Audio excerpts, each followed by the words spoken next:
जिस्म पर नील क्यों पड़ते हैं? क्या हर नील खतरनाक है? इसमें कौन सा टेस्ट करवाना चाहिए? आज हमारे साथ मौजूद हैं हिमाटोलॉजिस्ट लाहौर के मशहूर डॉक्टर शुएब अख्तर साहब। हिमाटोलॉजिस्ट डॉक्टर जो होते हैं वो खून की बीमारियों के माहिर डॉक्टर होते हैं। इनसे हम पूछते हैं कि नील पड़ने की क्या वजूहात है।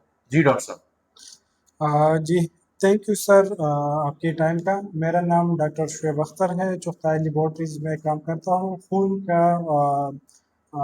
खून की बीमारियों की तशख़ीस करते हैं हम। सर का क्वेश्चन है कि नील्स क्यों बनते हैं? तो जो भी नील बनती है, ये हमें बताता है कि कोई ब्लीड हुआ है। मतलब इंटरनल ब्लीडिंग की ये मुख्तलिफ इसमें टर्म्स मुख्तलिफ किस्म के होते हैं। बाज़ नील छोटे होते हैं और बाज़ नील बड़े होते हैं। तो इनकी वजूहात देखना होता है। अगर हम देखें, इन्फेक्शन में भी हो सकता है। इसके अलावा इसमें मुख्तलिफ और भी वजह हो सकती है, कोई दवाई की वजह से हो सकती है। और बाज़ दफ़ा हड्डी का मसला भी हो सकता है। इसमें अगर हम देखें पेशेंट को, तो उसकी सिम्पटम्स को हम देखते हैं कि कोई सिर्फ नील है या उसके साथ कोई ब्लीडिंग तो नहीं होती। जिसके मिसाल हम दे सकते हैं कि नाक से ब्लीड ना हो, मुंह से ना हो, पेशाब में या पाखाने में ब्लीडिंग ना हो। तो वो चीज़ें भी देखना ज़रूरी होता है। फिर इसके साथ अगर एग्जामिनेशन होती है, तो वो हमने देखना होता है कि स्प्लीन तो नहीं बढ़ी हुई, तिल्ली नॉर्मल है या वो बड़ी है। और फिर ब्रूस का साइज, जो नील पड़ता है उसका साइज भी देखते हैं, क्योंकि वो हमें बताता है कि कितना खून का ज़ाया हुआ है, कितनी ब्लीडिंग हुई है। टेस्ट की बात अगर हम करें, तो सबसे पहले इसमें सीबीसी करते हैं, ताकि हम प्लेटलेट देखें। क्योंकि जो प्लेटलेट, इसको हम खून जमाने वाली सेल कहते हैं, वो तो कम नहीं है। यूजुअली इस केस में अगर आपके खून जमाने वाले सेल कम होते हैं, वो इन्फेक्शन, जिसका मिसाल डेंगू है, उसमें भी कम हो सकते हैं।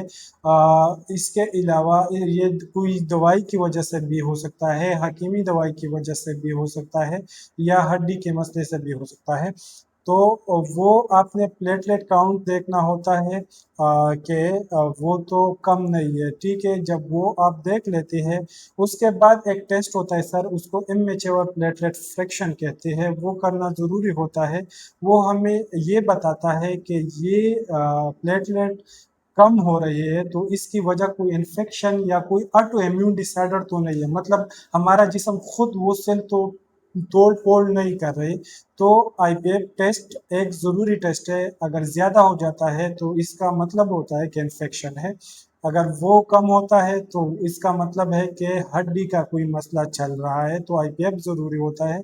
और बाज़ दफ़ा ये मसले आपके प्लेटलेट कम हो जाते हैं, और आपके सब कुछ टेस्ट नॉर्मल होते हैं।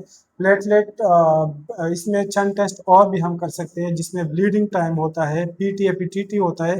तो अगर प्लेटलेट की कमी की वजह से ये ब्लीडिंग है, तो आपके ये टेस्ट ब्लीडिंग टाइम, एपीटीटी और पीटी नॉर्मल होगा। कोagulation प्रोफाइल, हम इसको सादा अल्फाज में कहते हैं, वो नॉर्मल होगा। तो अगर आपका ये चीज़ें नॉर्मल है और प्लेटलेट कम है, तो इसके लिए आईपीएफ आप करें और फिर इसको मॉनिटर करें। एक ज़रूरी बात, अगर आपकी सीबीसी रिपोर्ट पे आपकी प्लेटलेट कम आ रही है और आपको कोई सिम्टम नहीं है, ये सर ने तो नील का कहा, लेकिन प्लेटलेट कम आ रही है, तो इस पे एक दफ़ा पेरिफेरल स्मेयर करना ज़रूर देखें कि ये प्लेटलेट कोई क्लम्प्स तो नहीं होते। बाज़ दफ़ा इसमें क्लम्प्स होते हैं, तो क्लम्प्स को रूल आउट करने, उसको सूडो थ्रोम्बोसाइटोपेनिया का नाम देते हैं, उसको रूल आउट करना ज़रूरी होता है। और दूसरे ये कि प्लेटलेट का साइज भी देखा जा सकता है कि ये तो बड़ी नहीं है। और एक ज़रूरी बात इसमें, प्लेटलेट की कमी की वजह अगर नील नहीं होती, लेकिन पेशेंट कंप्लेंट के साथ आ जाती है, ख़ास करके फीमेल हो सकती है, जो प्रेग्नेंट फीमेल होती है, कि हमारी प्लेटलेट कम हुए है। गेस्टेशनल थ्रोम्बोसाइटोपेनिया एक वर्ड हम यूज़ करते हैं, जब प्रेगनेंसी हो जाती है सेकंड थर्ड ट्राइमेस्टर में यूजुअली ये 100 से कम होती है और 70,000 से ज़्यादा होती है। ये डाइल्यूशनल इफेक्ट की वजह से होता है, तो इस चीज़ को भी देखना ज़रूरी है कि कोई सिम्टम नहीं होता तो ये नॉर्मल होते हैं। यानी कि डॉक्टर साहब अगर नील एक आधी दफा पड़े तो उसको इग्नोर किया जा सकता है, लेकिन अगर बार बार पड़े और साथ उसके आपको ब्लीडिंग हो तो जी फिर उसकी इन्वेस्टिगेशन जो है वो जी जरूरी है। जी